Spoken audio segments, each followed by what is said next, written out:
They were fun last time. Your lot are a lot of tell fun. you. Hello, everybody. We are live. That kind of caught the ladies out here. I just clicked the button and didn't tell them I was going live. That's hello, fine. everyone. Sneaky thing. Keeping everybody on their toes. Welcome to another Generation Exceptional Spotlight. And I've got two Gen X ladies here tonight. We should have three, but Lana hasn't been able to get in, or she's running a little bit late, so maybe she'll join us. If not, we'll just have a threesome. That's not quite what I meant. We'll just have a conversation with three of us. That's more what I'm trying to say. Good evening, everybody. On that embarrassing note, not only do I have a spot on my lip, I also now have red cheeks with a little bit of a blush.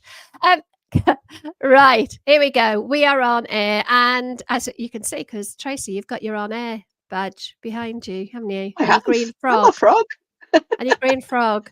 I know. So, Mark says I've officially got too much money. Just keep buying stupid things. they keep buying stupid stuff. I wish. I love it. I love it.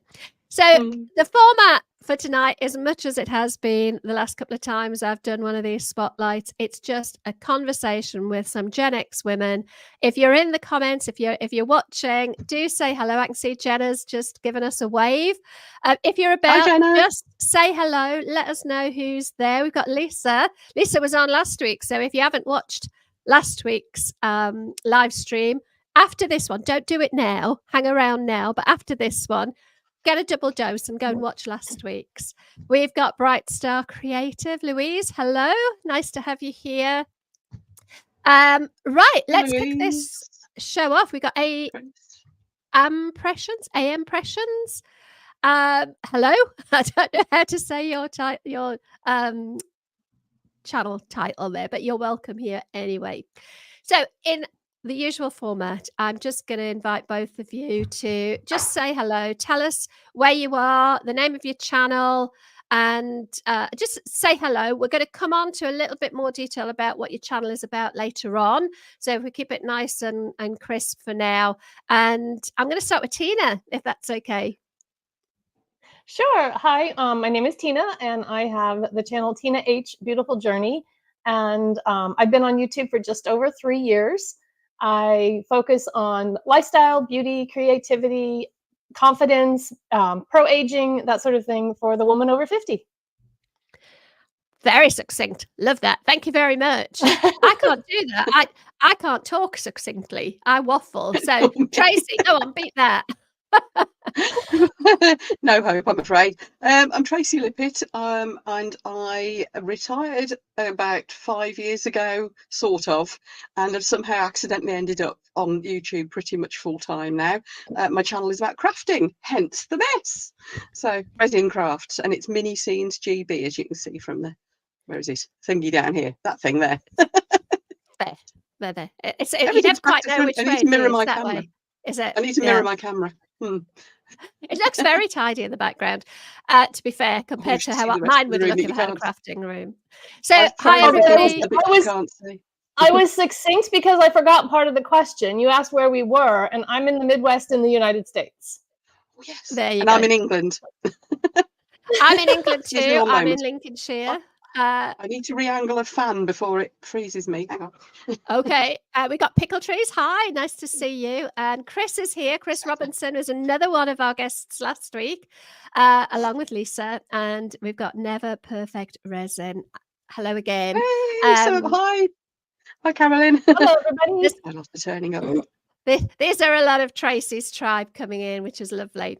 For those that don't know me, I think probably everybody does, but I'm Bev. My channel is Generation Exceptional, of course, because this is where you are at. I'm a Gen X woman with ADHD, and I've been trying to grow my channel now for 1.5 years, this channel, and it's a flippin' slow burn, but we are getting there, and I'm enjoying it anyway, so that's the main thing.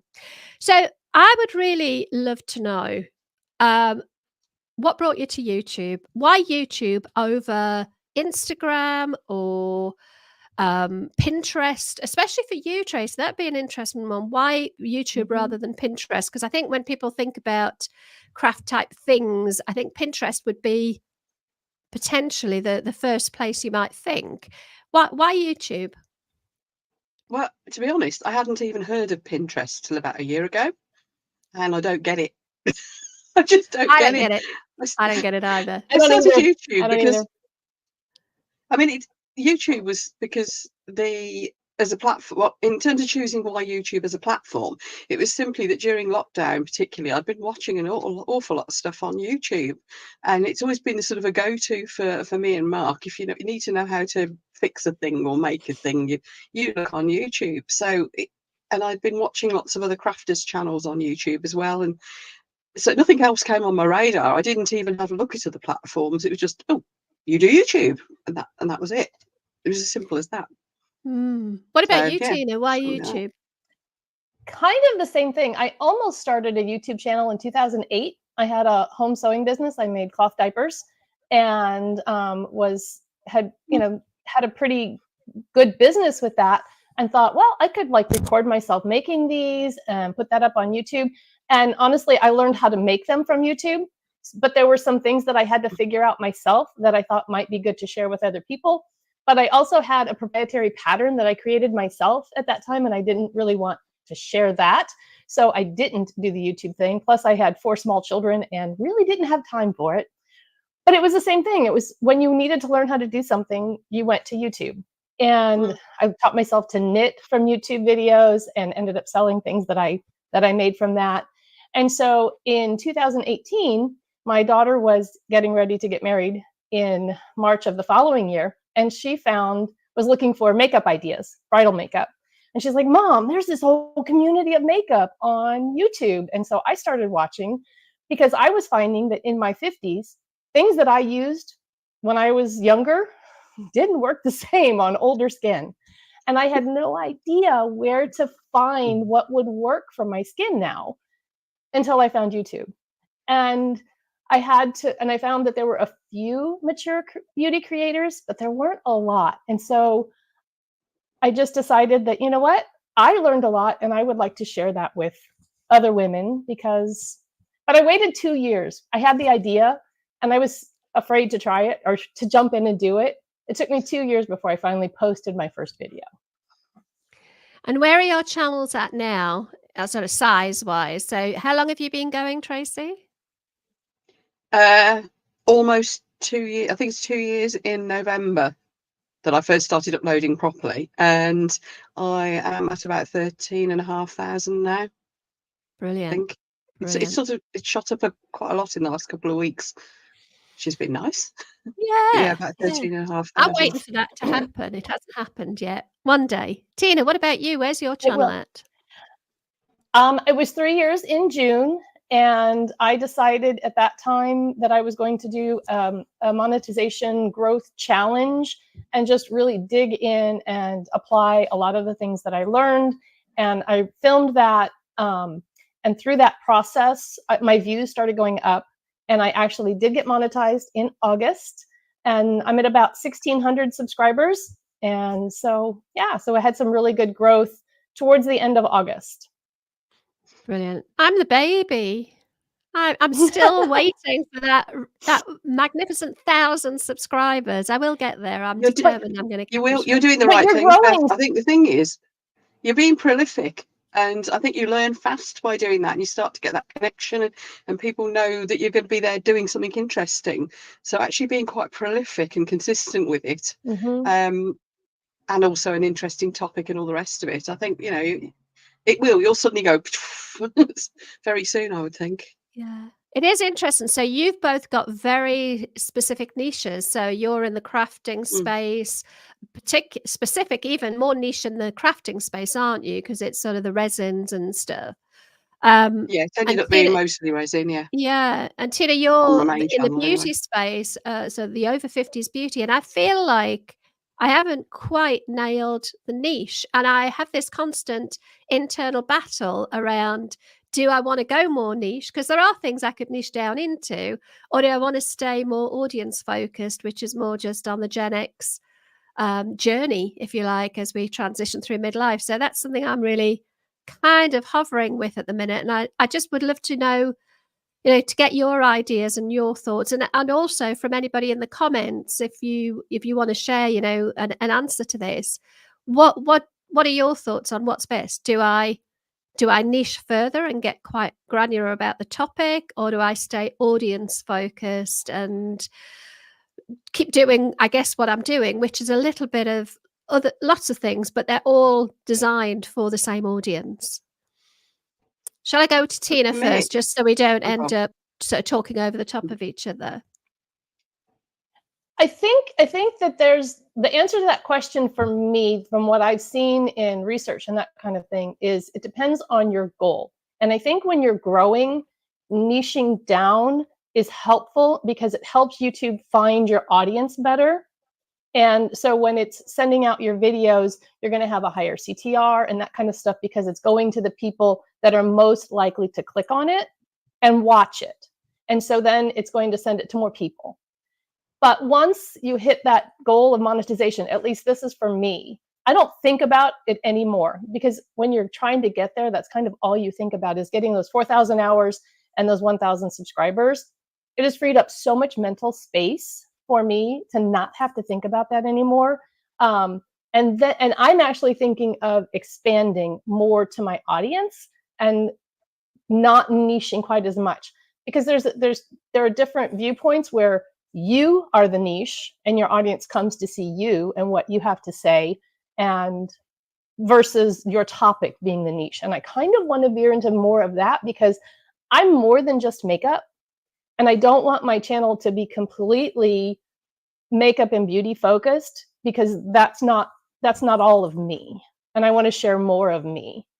So I'm kind of, I think when you're growing, the niche is more important than, it depends on your goal, I guess.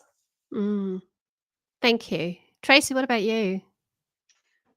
Yeah. What advice would you give me? You see, I never actually went looking for a niche. I was just making something and pointed a camera at it, thought that was fun, I'll do more of that. So there was never a conscious decision. But what I have found, as I've experimented with putting other things on my channel, because say it's incredibly specific at the moment, as I've tried to put other things on it, those are the videos that bomb, don't get any views on. So you do have to be careful. I tried putting a random car video, because as some of you will know, I'm very into classic cars and stuff. And I think I got only about 70% likes on it or something, and because it wasn't what people had come to my channel for. And I think initially in the early days, it was very search driven. People were tapping in, how do I make a resin thing? And then they would find me. So finding a car thing on it was just no. So I've ended up with three channels. So, just to put the different things on. So I think the idea of expanding out is great. As Tina said, once you've found your audience and you suddenly realize, and YouTube analytics helps a lot here, because you start to find out the demographic of your audience, you know, what sort of age group they're in, you know, the gender, you know, where in the world they are and things like that. You can start to think about, well, what else might actually interest this audience? And if it's connected enough to really appeal, then you can have that in the same channel. But if it's something else that might appeal to that audience, but it's completely off at a tangent, then you can't. So it's a case of, I think, initially for me, getting really good with that niche that you've got, but then over time having the freedom to add other little peripheral bits that fit still. Yeah. And if it doesn't fit, chuck it somewhere else if you really want to put a video out. That's how you end up with 3 channels. But do you see what I mean? There's an organic growth to it. It's interesting. I mean, there's some lovely comments. Thank you very much there's some lovely comments in the comments. So this is very, very nice. Thank you. I love the approach that I've got coming from Louise. The common theme of Gen X is where I want to go. And I did try initially talking more about business, because business was what I initially started this channel for, was to be a part of my sales funnel for my business coaching. And actually, I've put the business coaching aside now anyway. And I coach women going through the Gen X transition, that sort of midlife transition. I call it the messy middle. So I guess audience focus probably is likely to be the right way to go for me. And Never Perfect Resin, again, thank you very much. Maybe the audience is the niche in and of itself. My fear, I think, is boredom. Having an ADHD brain, I will get bored very quickly. I think that's my fear if I niche down too much. This is a really interesting point, because I looked at my analytics. I did a week 6 analytics video. I was really surprised by my audience demographics. It was a pretty even split between 25 and 65. And I didn't think in a million years I'd have people in their 20s watching, which kind of threw me a little bit. I've had to think about that since I saw yours was like that, because my demographics are very much 45 to 65 and a bit either side, but 45 to 65. So like sort of 10 years ish either side of me, which is crafts. You know, that's kind of what I expected. Nearly all female, over half are in America. So it is about what I expected. Yours surprised me as well when I saw what you said about that. And I wonder whether there is a younger generation, you know, the ones that always go, oh, what's my mum going on about? You don't want to listen to her. She doesn't know what she's talking about. Are hiding in the background, actually going, actually, perhaps we better listen to what these Gen Xers are saying. And actually finding it interesting. They just don't like to admit it. Maybe. I mean, Go on, Tina. I'm sorry. I was going to say, I've seen that even on my demographics, that I have, you know, a portion of them in the 25 to 44 age range. And I wonder if, like, I mean, if you have hooded eyes, it doesn't matter if you're 20 or 50, makeup techniques are going to be the same. So if you're searching for a hooded eye video and mine comes up, you might watch it. You know what I'm saying? So there are some things. Or I also wonder if a younger viewer is watching it to see what's coming, you know, or if you don't have your mom to give you advice, which is kind of why I want to broaden out that, you know, that niche and speak more to just midlife issues, kind of like what you're doing, Bev, that, you know, sometimes people come to YouTube because they don't have anybody in their life that they can get that information from. Yeah. I think I'm tempted to just stick with what I'm doing and not get too hung up on the numbers, if I'm honest. I'm still going to keep track of my analytics, and I do want to get to monetization, not because I think monetization is going to suddenly, you know, make me so wealthy. I think we're all pretty aware that actually monetization, it's not life-changing, is it? Not really. Not initially. I've made about $40 in the past month. I think my AdSense revenue is about $44. My first month was about £60, I think. It wasn't not life-changing, They bought a bottle of resin. But I think, I mean, I don't see YouTube, if I'm thinking about this as a business platform, which it was initially, that was my goal for it. And actually, bizarrely, I've had clients from my YouTube channel, even when I had less than 300 subscribers on the channel. I've only got 880 odd now. But even when I had less than 300, I had people, not many, granted, but I did have 2 people reach out, and I've worked with them as a result purely from them seeing me on the channel. And that had nothing to do with AdSense. That was, you know, just me talking about business and using it in that way. And what was really interesting, I don't know if I don't know if you're familiar with him. You might not be over in the States, Tina, but I was watching a guy called James Smith, who's a PT, a personal trainer, and he's got a massive channel. I think 450,000 something subscribers on one channel. And his video that I watched just earlier today, he was saying he's abandoning that channel in favor of a channel that's got less, just over 5,000 subscribers. I'm sure it'll grow pretty quickly, because what he was saying was actually he's got 450,000 not very attached to him viewers, if that makes sense. But he's got 5,000 absolute fans on his smaller channel, and he makes more money. Not that it's all about money, but he makes more money from his 5,000 subscriber channel buying his program than he does from AdSense on his, you know, his big channel with, you know, some of his videos have got millions of views.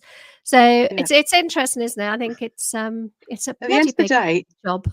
Subscribers is completely irrelevant. You need them to get monetized. And I've noticed since I hit 10,000 subscribers, I'm getting twice as many subscribers, new subscribers a day as I was before. So, and I think that is simply because people look at your channel and they say, oh, she's got 10,000 subscribers, she must be good, and they're more likely to click on it.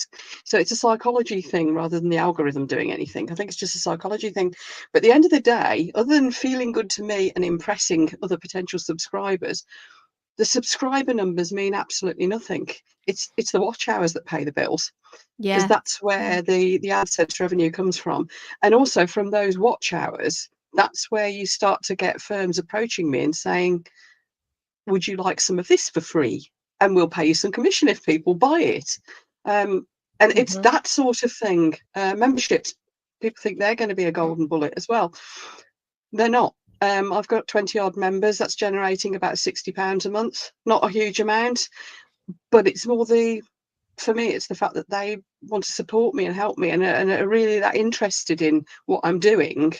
It's in here. It means a lot, and it's actually got not much at all really to do with the money. Yeah. So it's all the other stuff. I mean, for me, I'm about to start, and this is why I'm not so. Although I love watching the subscribers go, don't get me wrong, I'm really proud of it. I'm really pleased.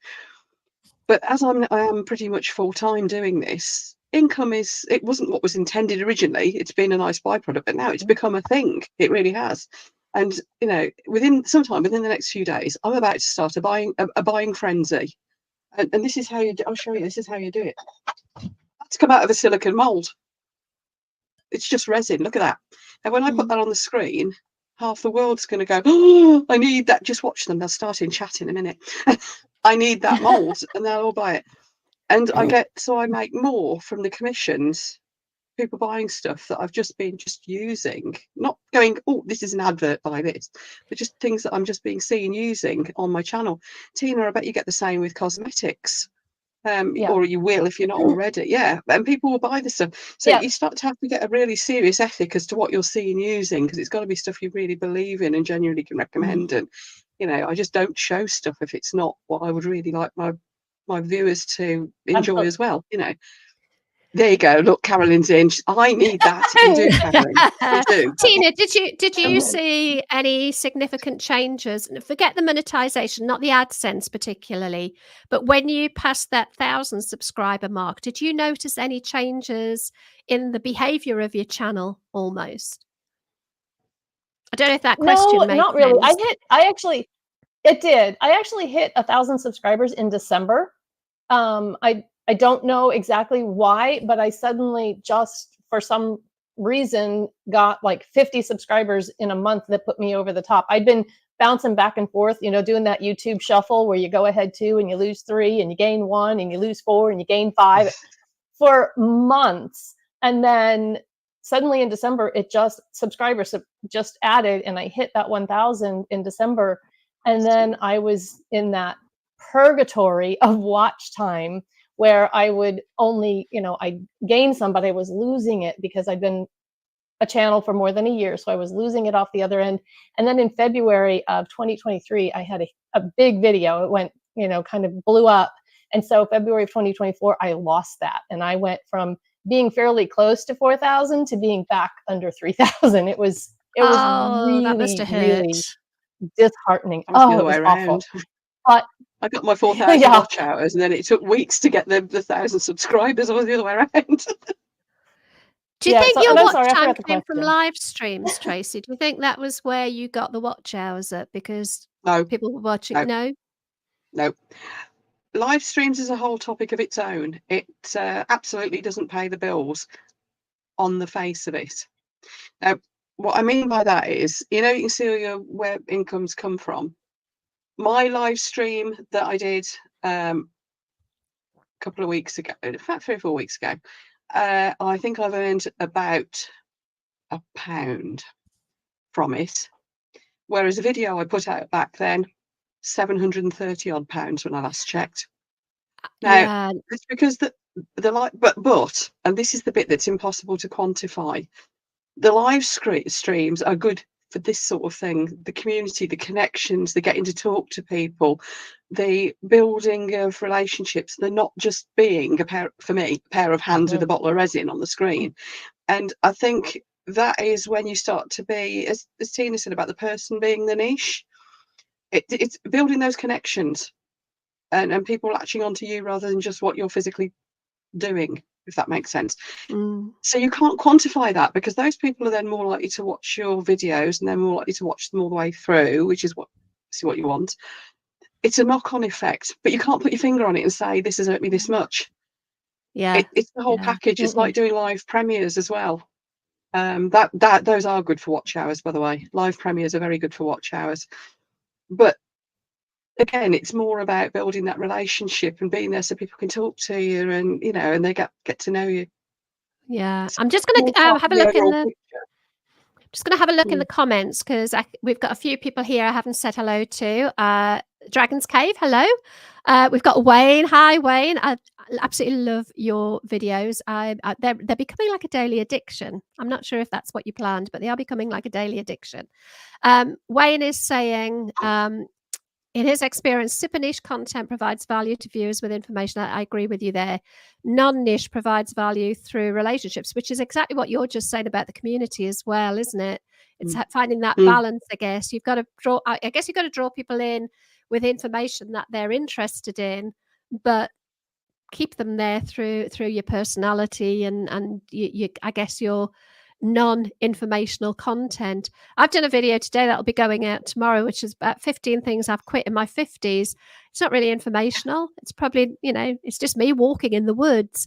But I feel as if I enjoy making that kind of content more than I do the tutorial type I want to watch stuff. that. I want to watch that, because it's when you can look at somebody and think, yeah, me too.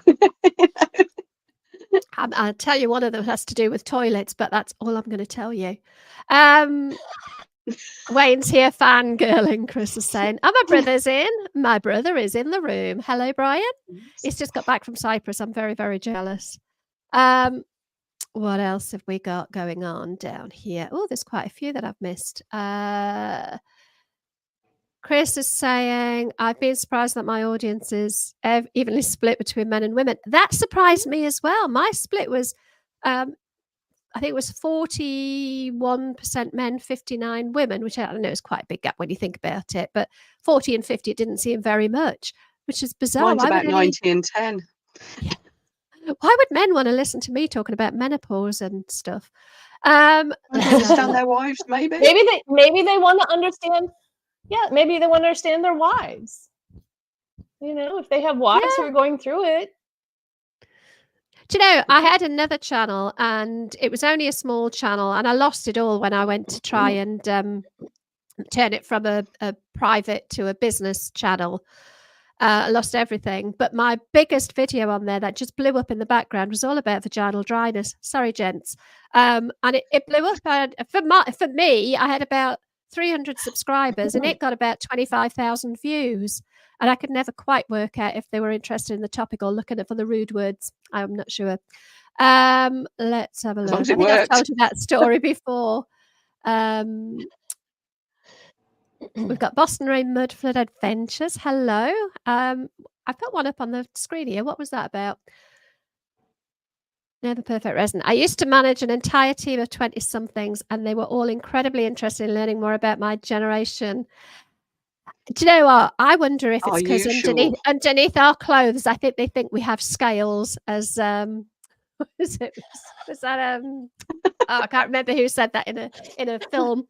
But I think we're like a breed apart, aren't they? They don't really understand us Gen Xers. I was just going to say, sure they're not taking the Meeee.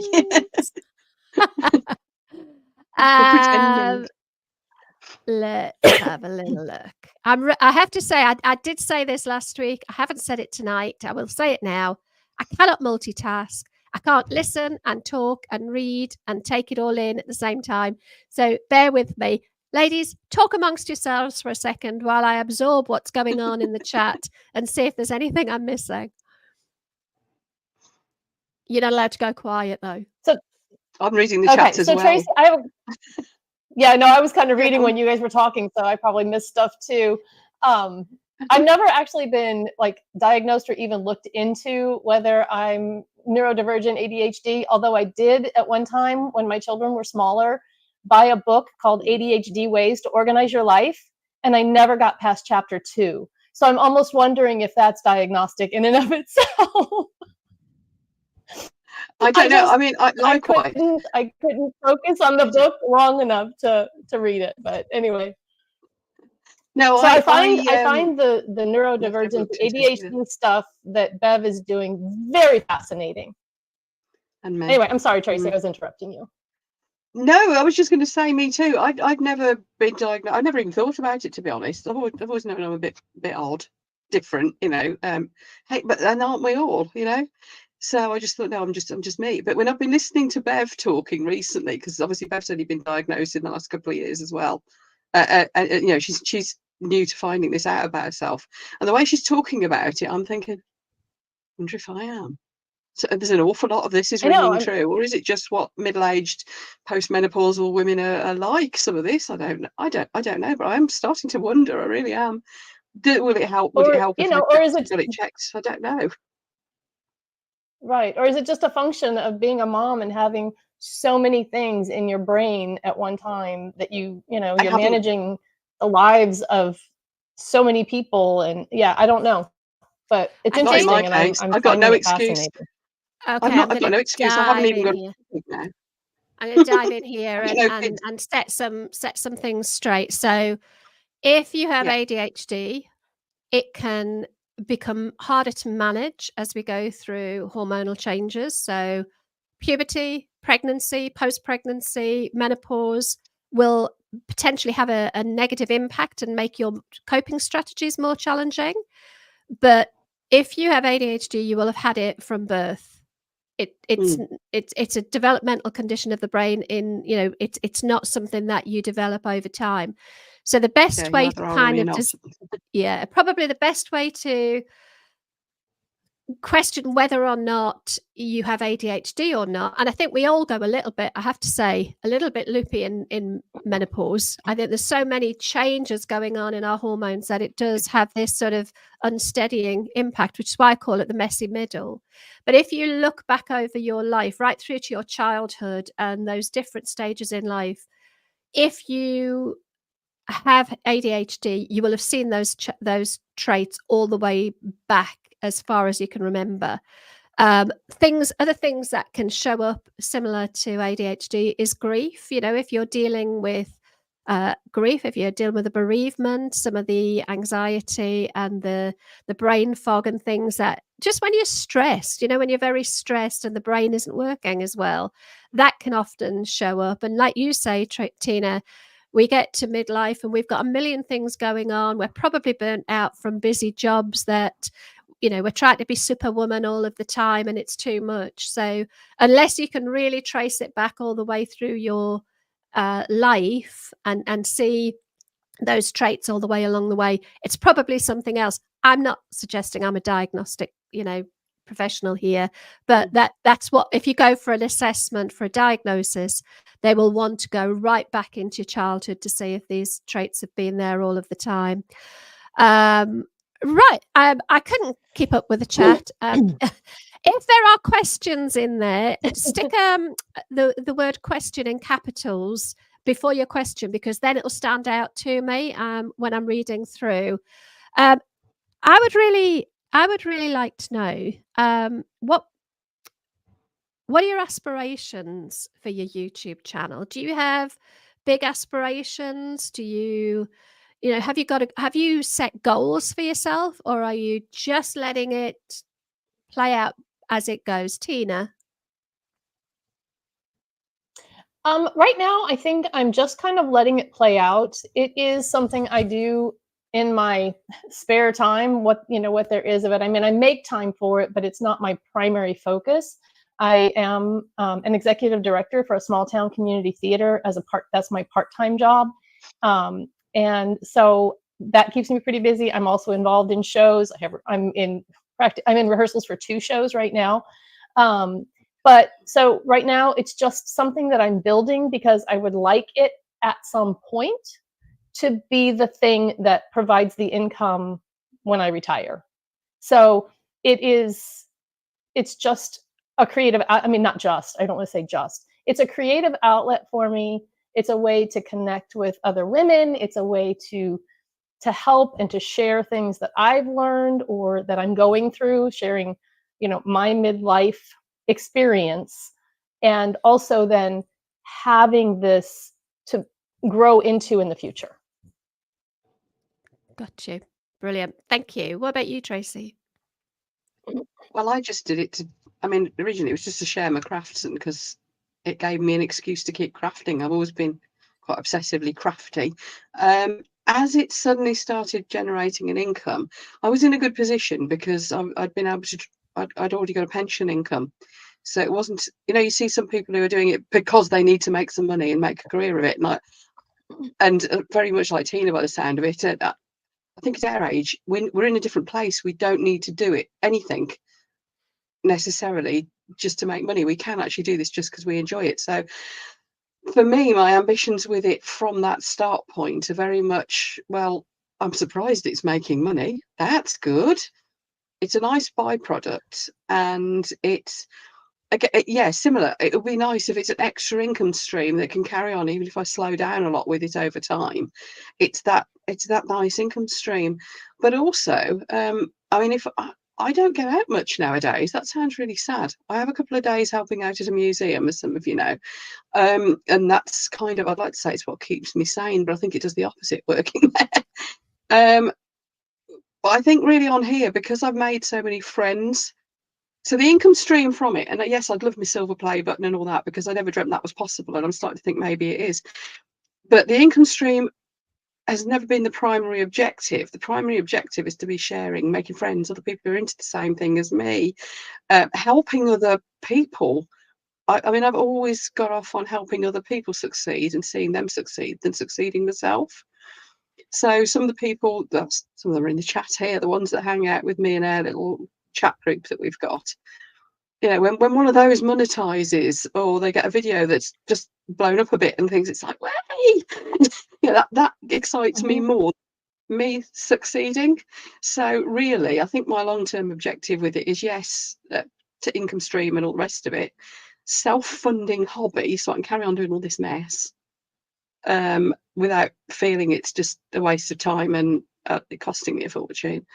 And then to see this whole thing growing and spreading and sharing it. And so my measure of success really is like how many people we've got involved and how many people are enjoying it and how many people are learning and sharing and making friends like I have. And so it's that snowballing effect, I think, really. Do you think that's what sets us Gen X? Do you think that's what sets Gen X creators apart from our younger the younger creators out there? Do you think it's that we haven't got that? I can't talk for everybody, but I'm similar to you, Tracy. It's not a financial need for me to grow this. So I don't know. I just wonder if that's what makes Gen X creators a bit more relaxed, a bit slower paced, a little bit more, a little bit less frenetic, maybe, than some of our younger counterparts. I think. I mean, I don't know. Oh, let's have a bit of a. Can we have a? I just hijacked the chat a minute. Can we have a bit of a vote on this? If I see a title that says viral in it, I do not click on it. Like, how do this sort of how to get a video to go viral, how to blow up your channel? I do not click on any of those. Does anybody else? Is this a Gen X thing? I'm not interested in viral content. I tend to find the viral content is a little bit shallow. It tends to be on the entertainment side, but almost sort of immature entertainment for me. I don't know. Are you talking about the content that goes viral? Can't get my words out.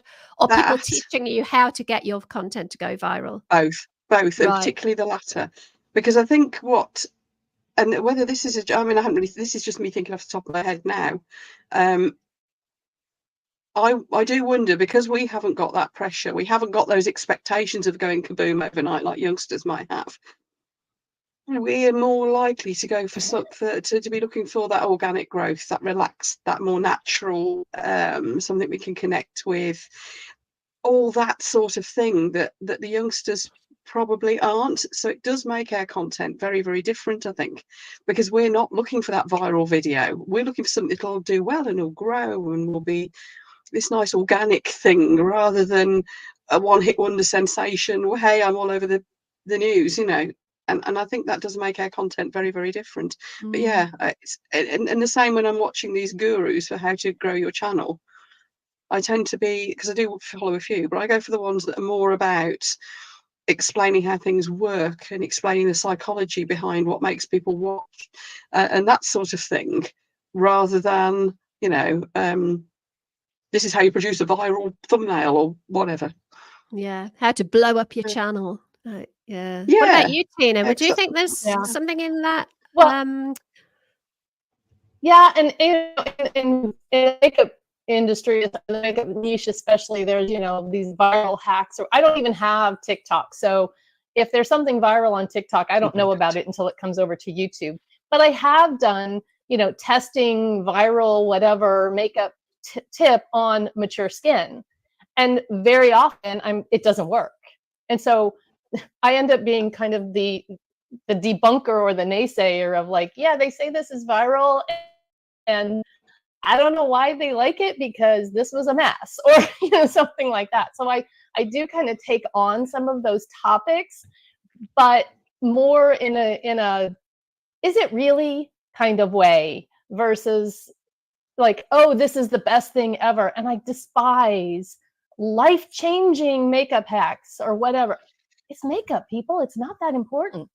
You know, it's not life-changing. It's not going to change your life to buy this blush. It's just not. So, you know, maybe that's not a popular opinion, but I do like the artistry and the creativity and the textures and that sort of experience of makeup, but not because it's going to suddenly make you amazing. It's just powder and pigment, but it's fun. It can be quite comical. There's a video. Some of the people in chat will know what I'm talking about here, so I should word this carefully. There's a video out at the moment in my niche that the creator has put, this technique is going viral. So I did some searching, and I can only find 2 videos on it, and they're both that same creator. That ain't viral. Yeah, I think it's, if you're trying to appeal to youngsters, because they'll go, yay, you know, this is something exciting and new, and everybody's doing this, I've got to do it too thing, then it works maybe with youngsters. But with us, we're more likely to go, is it really? And we'll check it out. You know, we're not so easily fooled. No, but that is quite. If you read any of the sort of the traits or the characteristics of the Generation X generation, cynicism is one that comes up. We are, you know, we're seen as a cynical generation, aren't we? So maybe that's goes with experience, doesn't it? Though we've learned. Yeah, I think it does. What's been the biggest lesson you've learned while you've had your channels? I'm really kind of interested to know what your biggest lessons were, whether that was the hardest thing to learn or just an unexpected outcome. Tracy, if I go to you first. With hindsight, I think the biggest thing I've learned, and this message, and you'd have probably seen other YouTubers talk about this as well. I didn't believe them, but it's true. And it's a message I'll put out to anybody thinking of starting a YouTube channel, is that when that fear, like Tina said, there was that period where you're busy researching and you're a bit nervous, you don't want to put your first video out. Just do it, because nobody's watching and nobody cares. Nobody, even Mark hasn't seen my other half. He hasn't seen my first video. In fact, I don't think he's seen any of my videos, come to think of it. But you've got that space because nobody's looking, and you start to learn once you put your videos out there, especially if you really crack on with it and do like Bev's been doing, really quite prolific and putting lots out there. You learn fast that way. You start to learn what works and what doesn't, and what you find your feet and where your place in this weird little world is. While nobody's looking and nobody cares. It's great. So that to me, I think, was the biggest learning, and I didn't realize that until I look back on it now and think, oh yeah, that's what I did, and it worked. So yeah, just having a go, getting stuck in, learning on the job, so to speak. Fab. Tina. Yeah, I agree with that. I actually didn't tell a soul when I started my YouTube channel, not even my husband or my child that lives with me. I told no one. And part of that was because I think I was a little bit embarrassed to be on YouTube because I didn't know anybody who did it. And part of it also was, if I don't like this, I want to be able to quit and not have to explain myself to anyone. And so I didn't tell anyone. And I also wanted my growth to be organic. I didn't want people, my family and my friends, to subscribe and watch my stuff just because they had to. Going back, I probably would have clued in a few more people just because it would have made it easier to have some support. After a month or two, I was like, okay, yes, I'm going to do this. And I did. I think one of the biggest things that I learned is that I am really terrible with time management. And I can make a plan at the beginning of the week, and it almost never happens. Almost never. I will get involved in something, whether it's, a game on my phone or it's somebody else's video, and be like, oh, I had an hour that I was going to edit and now it's gone. So that is something that I'm really working on within myself, because I'm really, really bad at it. And I didn't know that I was that bad at it until I added this in. And there are certain things that have to get done at certain times. If you want to get a video up on Friday, you better be filming it and editing it sometime before Friday. So anyway, that's something I learned about myself. Yeah, it's interesting. I learned, I think, when I look back at some of my earlier videos, this isn't my first channel, but when I look back, but I was never very good. I'd never been taught how to edit or anything. I think we're all self-taught in this world, aren't we? But I had the beginner's confidence, I think, of not knowing how bad I was. Everything I did, I thought I was quite good. And then it wasn't until I started to look back, it's that whole unconscious incompetence moving through to conscious incompetence. And I got to the point of conscious incompetence and looked back and realized how bloody awful they were. And they haven't improved massively, although I've been on this massive learning curve. I think I'm now getting into the consciously competent. It's going to be a while before I get to the point where I'm on autopilot when it comes to editing and ideation and all of that. But I think that was a big lesson for me, is looking back and seeing how little I knew, but it didn't stop me. And I think that if I was going to say to anybody starting, pretty much as you said, Tracy, just do it, because nobody's really watching. But also, you cannot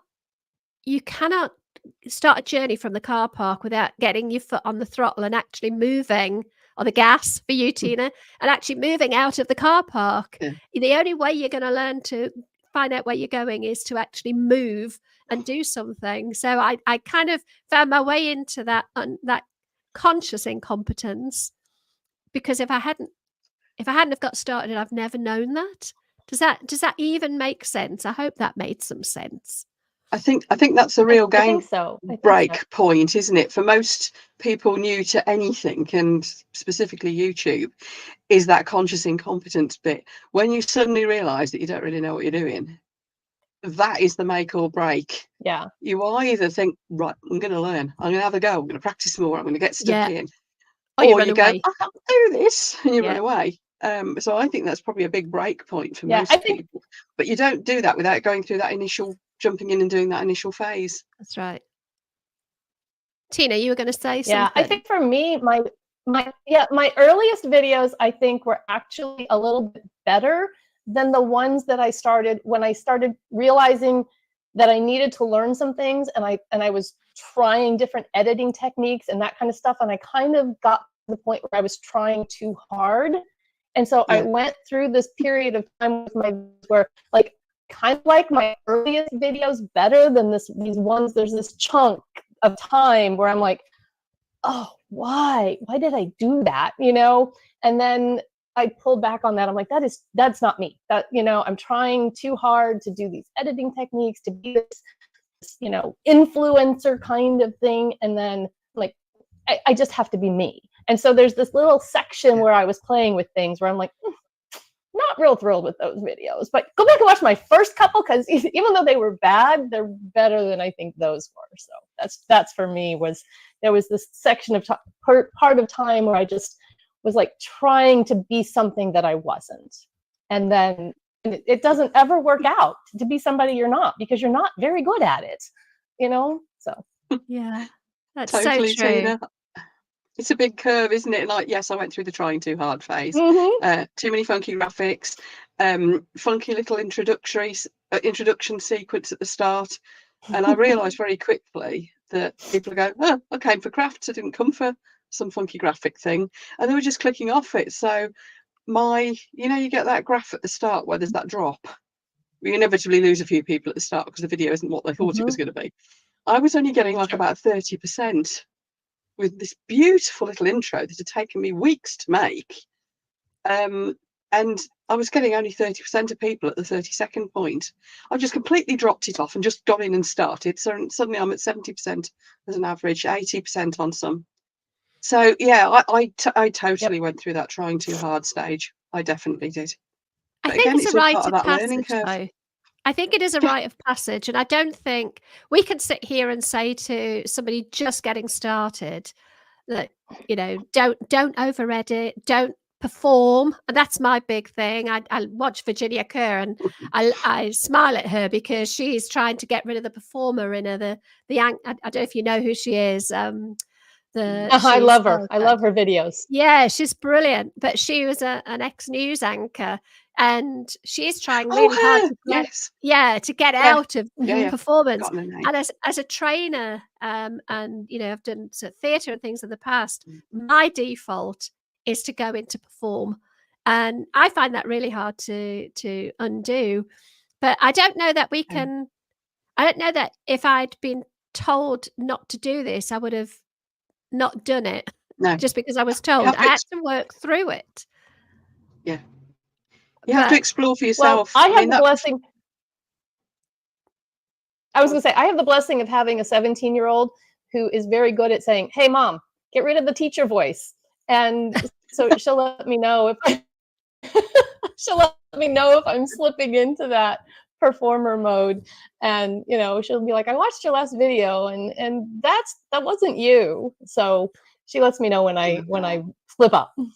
Feedback's fantastic. I've never had the performer mode because it's, even when I was like Bev, I'm from a learning and development background as well, but even when I was in front of a group of delegates running my courses, I was you still got this. I actually physically can't be not me. I wasn't. I think this is why through my business career I never quite got the credibility thing sorted. I couldn't put that extra layer of professionalism and putting that front forward. You just got me, and it's like, well, that's what I have to do. So for me, I haven't had to shake that. I've just needed to relax and let myself think, yeah, it's okay, just carry on being me, it'll do. I love that. Yeah, it's a funny one. It's like putting a phone voice on, isn't it? That's what you're talking about. It is, yeah. Exactly. Your phone voice.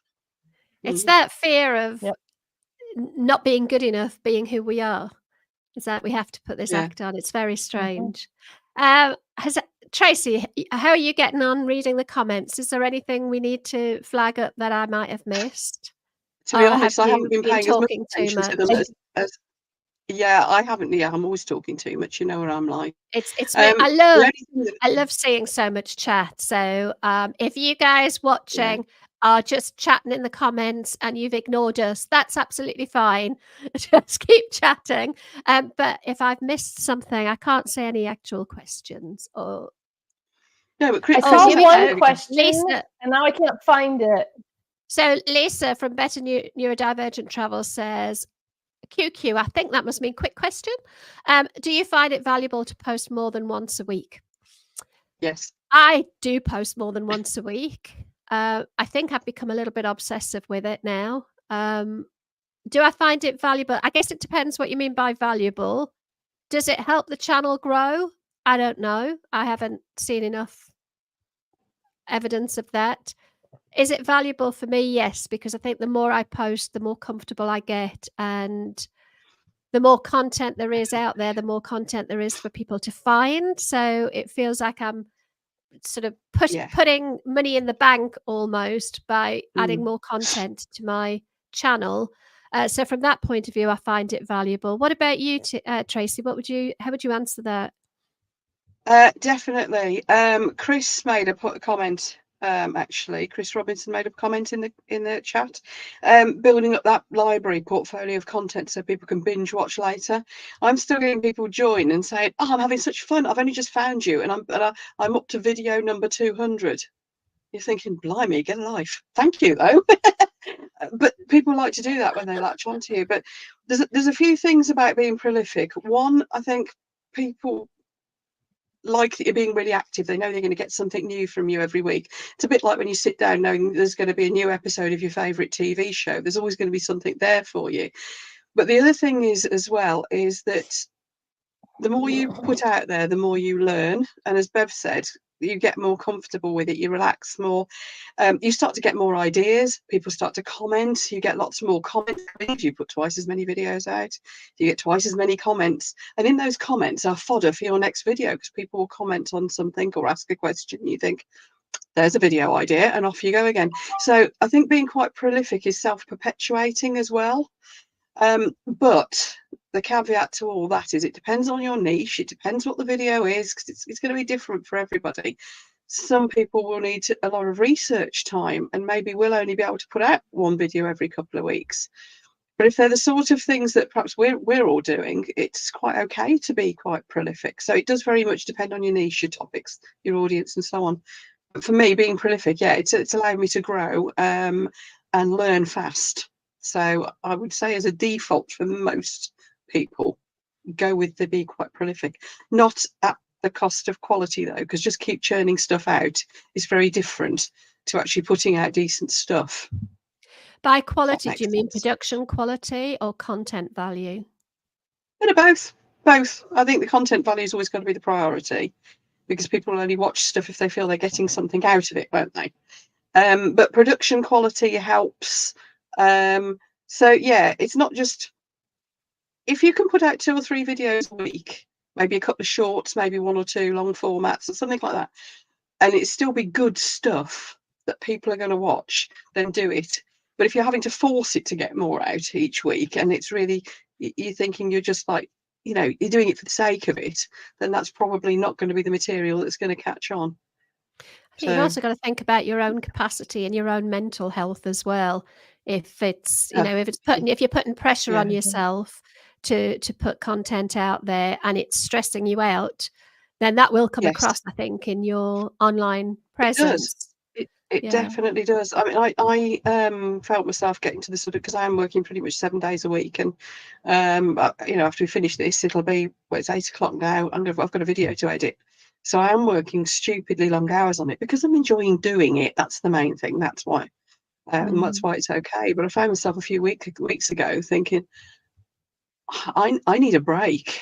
I tried to have a break, and promptly we've ended up with a sick guinea pig in me backwards and forwards to the vets and all this in a bit. So I didn't have that break.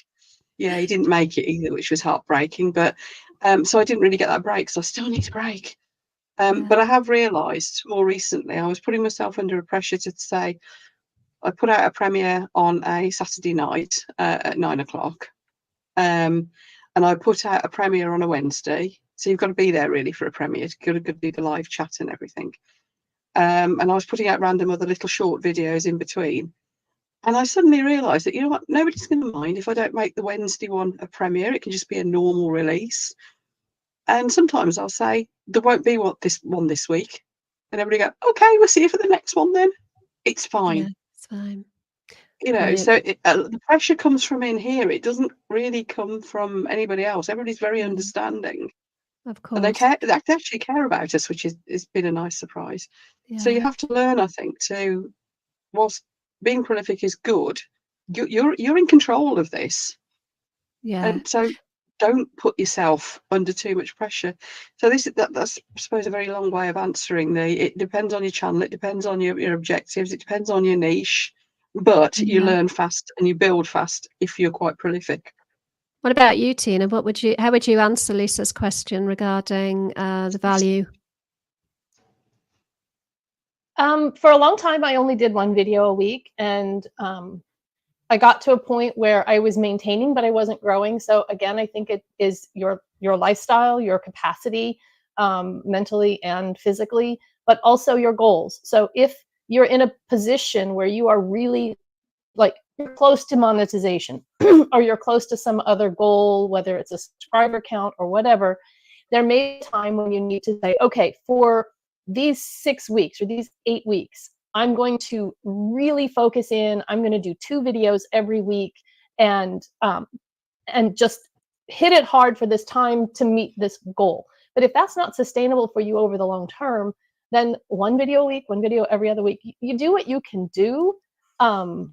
And then when you can do something else, you do something else. For me, I needed, when I did that growth challenge, I needed that really concentrated time of 2 videos a week and really applying what I was learning and that kind of stuff. And that was helpful to me. But because the other thing it does, if I'm in this mindset of right now I'm kind of doing a video and a half a week, it doesn't really, some weeks I get 2, some weeks I get 1 because I'm in a really busy season again. But if I don't put that on myself, then I get stuck at what I call piddling. I'm kind of a perfectionist. And so even though I'm not doing a ton of like retention editing, I will fiddle with a video for a long, long time. But if I say this video is going up on Friday, there's a point where I have to stop fiddling and just get it up there. And so that reins in my perfectionism to be like, there has to be a point where it's good enough, and then you send it out there, because otherwise I can play with it forever. So Brilliant. For me, I think it's helpful to have at least 1 video a week, but I prefer 2. I think if you get too much, like if you're posting a long form video a day, first of all, you're going to wear yourself out. But I think you're also going to wear out your audience, because they have other people they want to watch too. I have lots of people I want to watch. And if my favorite creator is putting out videos every day, I'm not going to be able to watch them all. On the flip side, maybe there's other people that they're going to be reaching who can watch those. So I think there's a balance. I don't know. And I think YouTube, when you put out a new video, is going to prioritize that new video. And if you had one that was kind of starting to gain, but then you stick another one in and YouTube picks that one instead, the views on that other one might drop off. I like to give my videos a couple days for YouTube to find an audience. Yeah, that's why I do my main ones twice a week, to give that gap. And if I've had one recently that's gone a bit crazy, I didn't release one. I think it was a Wednesday one, but I didn't release one on the Saturday to allow that one to breathe. Mm-hmm. And it did seem to work. I can't wait to see a video go crazy. It's exciting. It will, Bev. I've only had 2 do it so far out of 300. I'm not going to lie. So, yeah. There's been a couple of questions. I did that growth. Oh, I'm sorry. No, go ahead, Tina. We'll get on to the questions in a second. Finish what you're saying. I was going to say, I'm not. The reason I did that growth challenge, one of the main reasons I did it was I'd seen Silver and Solo. I don't know if you guys have watched her channel. I saw her do hers in the beginning of the year. And she hit, I don't know, week 6 or 7, and she had a video pop off. And I watched a couple of others who were inspired by her, and the same thing kind of happened. And I don't know if it was the consistency of what they were doing or exactly what it was, but I thought, well, that would be cool if that happened to me. And I went into it not expecting it, but hoping for it. And I got through all 8 weeks and it didn't happen. I was like, okay. Except the Monday after I ended my challenge, one of my videos from like 2 weeks before did pop off. And that's what put me over the edge. So I'm not saying an 8-week challenge is the key for getting monetized, but I've seen it happen. So whether just the consistency of it, or I'm not sure. I'm not sure what did it, but so it'll happen for you, Bev, because you're being really consistent. I think it's the focus that gives you. Oh, you found the one I was just going to suggest, Bev. I'm just working my way down. So that's one a bit further down as well that I liked. What do you think works best for your channel? Just posting videos, doing live streams, premieres, or a combination of any of these? I'm doing a combination at the minute. I'm trying to do I've just introduced shorts, but I'm not creating shorts. I'm only taking clips of long form because I do not have the bandwidth to be creating shorts from scratch. But I am posting probably 3 videos and 1 live stream every week, one of which is linked to my podcast. So I have a podcast called Generation Exceptional. So I do a video podcast, possibly 1 or 2 other videos and a live stream. That is not sustainable for me long term. I'm on a bit of a yeah, I'm on a bit of a bit like Tina was just saying. I'm not calling it a challenge as such, but I've got some time available at the minute to be able to do that. So I'm kind of pushing hard. But I don't know whether that's a good strategy, a bad strategy, or what. What are your thoughts, Tina? I think going through a time of pushing to create more content is good, because with the caveat that that you are also researching and learning and then trying things. I think a period of experimentation is a good thing, because I had watched hundreds of hours of YouTube videos of how to make a thumbnail, how to do a hook, how to do a script, all of the things. But I never took the step of actually doing the things and finding out which of the things worked for me and which of the things were just somebody talking out their head and it made no difference. Yeah. And so for my challenge that I did, I'm not a YouTube growth guru, and I wasn't looking to give people advice on what to do. I was looking, my purpose for it was to look at my notes of what I had taken, because I'd taken copious notes from what I'd watched, and putting the pieces together, kind of synthesizing those notes, finding the people who said kind of similar things, and then doing that in my next video and seeing what happens, because you don't learn until you do. You can listen and read and watch, but until you do, it doesn't internalize. You don't really learn it. And so that was my goal. And then through doing that, I found what felt right for me, what felt like it actually helped, that I wanted to continue doing. And I built on that each week. So what I had done in week 1, I continued doing if I thought it was working for me. And then I added things in. And so that was the benefit to me for that challenge, was actually putting all that stuff into practice and then being able to toss what didn't work and keep what did. Yeah. Because they always talk about 1% better, and I didn't know how to do that. It's like I didn't know what to do to change to find that 1% until I went through that. I don't know if we've got a bit of a delay, and my apologies, Tina. I think I keep talking over you, so sorry for doing that. I also think you've got to think, and sort of answering the question here about what's best for your channel. I think you've got to think what is best for your channel, as in, if you don't like doing live streams, then live streams aren't going to be good for your channel. If you do love doing them, I mean, I love these because I don't have to do a lot of planning. I don't like doing solo live streams. I haven't really found I've done them, but I don't enjoy them. I'm much happier doing a conversational live stream. I think it just gets more engagement. So in terms of what's best for your channel, what's best for you for your channel, I think I would say. What about you, Tracy? What are your thoughts? I agree.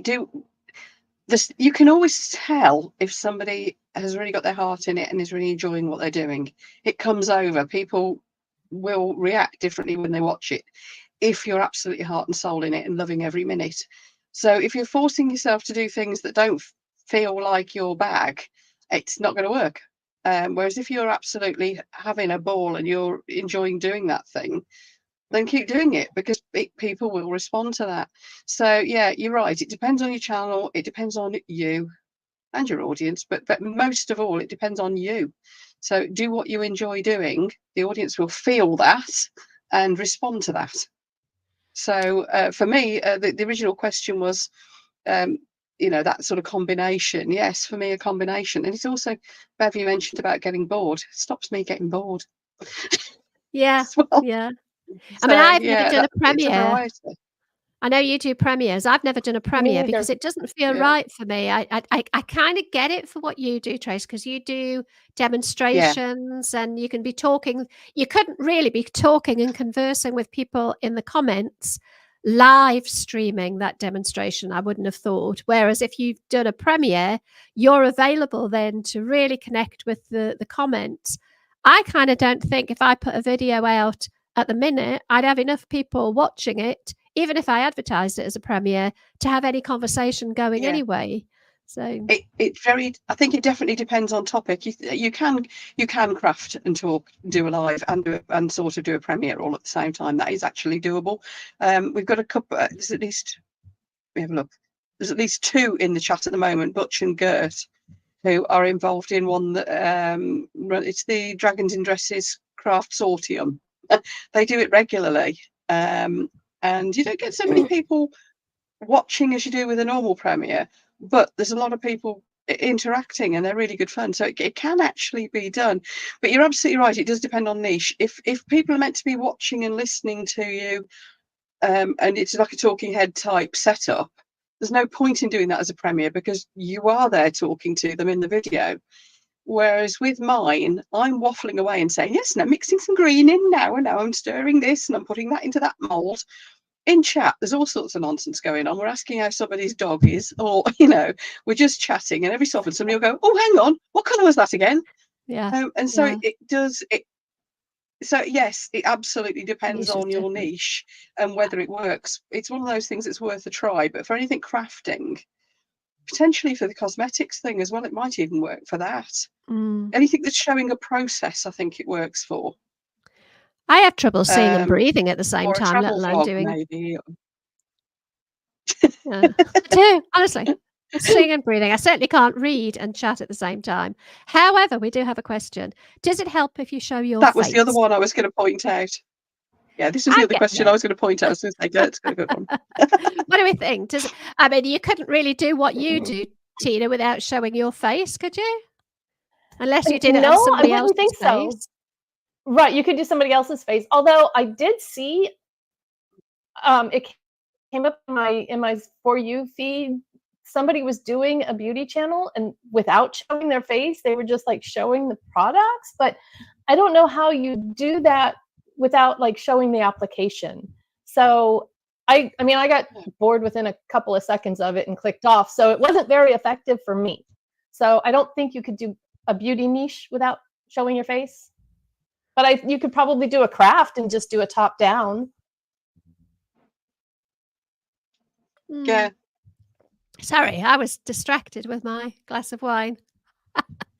Maybe I shouldn't show my face while I'm. I think that's why Gert was asking that question. Is partly because Gert's is a top-down filming craft channel, similar to mine as well. Would you believe? I don't know. I think even with top downs. We've got a delay. Go ahead, Tracy. That's better. It's all right. I've got a premiere going out at 9 and it's just started to ping, so I was just trying to get it off my screen. Yeah, top-down filming. Most of mine is that. In fact, here's my camera rig. It's a phone. I film with my phone. It is. Look, it goes there. So it is all top-down filming. You can do it without getting your face on camera. Absolutely. I think, though, again, this business about building the connections with people like to see your face. So just once in a while, and doing the odd live does it, or just once in a while I'll just appear on camera and go, hey, it's me, and I'll talk about what I'm going to be making or whatever. I think people like to put a face to a voice. The amount of people who then comment and say, oh, it's really nice to see you, even if I'm no oil painting, it doesn't matter. People just, I think, connect more if you can look them in the eye. So I think once in a while, even if it's not the sort of channel that would normally lend itself to it, I don't think it's a bad thing. So that's just my take on it. I mean, there are lots of faceless channels out there, aren't there? Yeah. Sorry? Yeah, but I think you could do an intro. I think you could do an intro and an outro with your face. And then that just, rather than just having the disembodied hands, connection. We are craving connection as a society, I think. And being able to see somebody's face just helps with that connection. I think it does, yeah. And also, yeah, I think sometimes as well, I find it quite healthy for people to see the environment that I'm working in. It's better now. No, actually, some of it's better nowadays. I put out a video. It's a mess in here, it really is. I put out a video about, must be a year ago, before I moved craft rooms. I was working in this tiniest little box room, and I'd actually had several people put, "It's all right for you, you've got this fabulous studio." And I'm having to climb in over boxes, and I've got a space about like that you can see, because that's where my camera is. So I did put out a video just saying, "No, look, come on, this is the reality of it. I'm not some sort of superstar with a big studio. I'm just like you lot. I've got this little funny little box room, and it's just up floor to ceiling. I've got stuff stacked up all over my bedroom, my dining room. The whole house is a mess. You know, we're all the same." And I think sometimes people like to see that because they think you're some sort of celeb on telly. And to find out that actually we're just somebody in the spare bedroom, or in the corner of a dining room or whatever, that it's that human thing, they can relate to us more. So I think sometimes going on camera and actually showing them the reality of what's going on behind the scenes, it really connects. There you go. Brilliant. Gert says it's nice to see others mess. I've now lost it is, the isn't question, so I don't know how to hide it. There we go. Brilliant questions. Thank you, everybody. We've been going for an hour and 20 minutes, so I think it's probably a good time to start to wrap this up and bring it to an end, because I can hear every Saturday. I love doing these live streams because every Saturday it gets me out of making dinner. So Mark's downstairs making dinner as we speak, and this is my ploy for getting out of doing the cooking. I've just put a ticker up along the bottom. This is for the Gen X women out there. Sorry, the gents, if you're still watching. I have a Facebook group called the Generation Exceptional Community for Gen X women, and a few boomers in there as well, to be fair. And we're just it's only quite new still, isn't it? We're just a little community of Gen X women, not just creators, but Gen X women in general, who kind of just want to be who they want to be as we go into this next chapter. So it's got no strict agenda in the group. It's just kind of laid back and chill. So if anybody's interested in joining us, I will put the link in the description if I haven't already to this live stream, or you can just search Generation Exceptional. Final question for each of you. And Tracy, I've asked you this one before, so you're going to have to come up with a different answer. So I'll come to you second. And Tina, I haven't forewarned you about this, so I'm putting you on the spot. What makes Generation Exceptional, or what makes Generation X's exceptional? Oh, that is putting me on the spot. I think it's our resilience and our adaptability. I was thinking about this, and I think I talked about it in a recent video, that we are the last generation that didn't grow up with technology. I didn't use a computer until I walked into my first job when I graduated from college.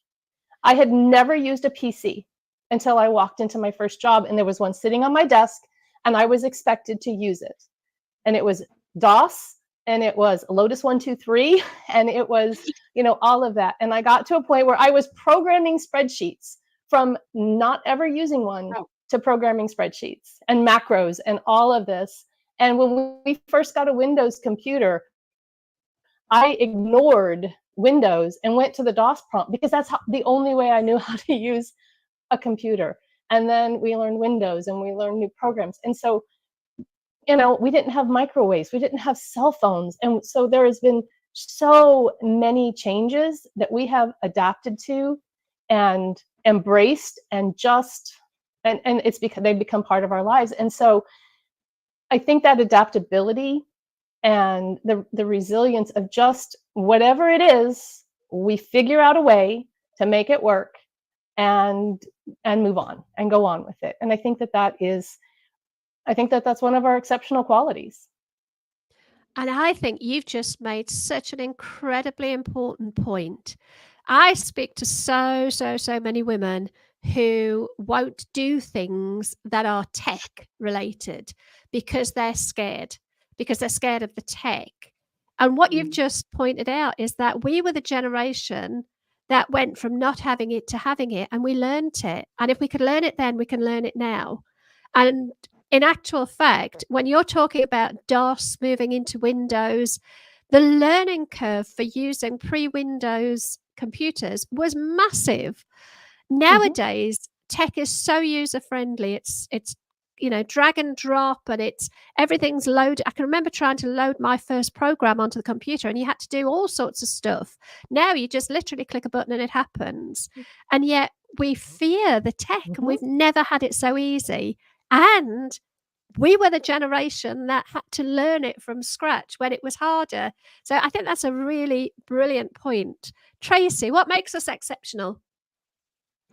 Right. So different thing to what I said last time, which is still valid. But another thing I've thought of, firstly, totally echo what Tina said. By golly, we're a generation that's had to learn fast and so much. But I think we've also learned about ourselves. So I think we're a generation that's a lot more comfortable in our own skin. We know who we are. We've started to accept that we don't all have to conform and be the same. It's okay if we want to dye our hair purple, not a problem. Nobody cares. We've learned who we really are, and that's okay, and not to fret about it too much, just to accept who we are and make the best of what we really are. And I think I see younger generations trying so hard, probably like I did back in the day, to conform and to be what was expected of me. But now we don't need to. So I think that self-awareness and that being relaxed. Do you know where I'm going with that? Yeah. But this is why I think we're so diverse, is because we're just being ourselves. I think we're the first generation whose daughters would want to borrow our clothes. I would never in a million years have wanted to borrow my mum's clothes, because she was a typical mum, she was a different generation and her clothes were different.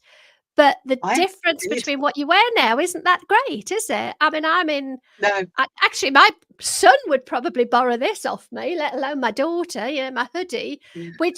I think we're the first generation who've got rid of that fashion hierarchy almost, that your granny wears, your mother wears, the kids wear. When I was young, Mum had still got some of her clothes from the 60s and 50s. And I did actually wear some of her clothes when school discos and things came around. Well, it's vintage. It kind of, yeah. My mum and dad, when they were around the time I was born, sort of in the 60s, they were really trendy, And so some of their clothes, when the 80s came round, they were back in fashion. Says, "Mum, can I borrow your top?" So I actually did. I wouldn't now, but I did then. But yeah. Chris has just written now. Chris did borrow our mums, but we're not the Golden Girls. No, we are not the Golden Girls. What are we going to be instead? If we can't be the Golden Girls, what are we going to be? There's a question for next time. Let's see if we can come up with a title. So we're not the Golden Girls. We're not there yet, are we? We had Silver Surfers. That was another name, wasn't it? Yeah. Although weren't the Golden Girls all like in their 50s? I believe they were playing. I believe that the actresses who played the Golden Girls were all in their 50s when they were doing it, even though they were portraying a much older. Yeah, I think so. Yeah. Anyway, fabulous conversation as always. I love these live streams. This was so much fun. I think we should keep doing them. We should keep doing them just because they're a good laugh, and I really enjoy them, and I get to drink wine and not make the dinner. So on that note, thank you so much, everyone. If anybody would like to join Generation Exceptional over on Facebook, I know we're jumping off a different platform. Even if you're not a Facebook user, I don't really use Facebook for anything else other than a couple of groups now. I don't ever look at my feed. So even if you don't particularly like Facebook, it's a nice little group. We're still less than 100. It's growing at about the same rate as my YouTube channel, but that's okay. I haven't really pushed in, but we've got a lovely little community going on. So if anybody wants to join, please do. Thank you to everybody who sat and listened to us all waffling on for the last hour and a half. Really, really appreciate you being here. And if you haven't subscribed to Tracy, if there's anybody in the comments who hasn't subscribed to Tracy, I'd be amazed. But if you haven't, go and do that. And the same with Tina. I did a video yesterday, I think it was yesterday, all about bigging each other up and edification and edifying other people, and how so much more beneficial it is to support other people and give them the kind of the support and the push. It makes us feel so good. So do support each other, and I will see you all hopefully next week. Thanks ever so much, Tracy. Tina, thanks for your time. Welcome.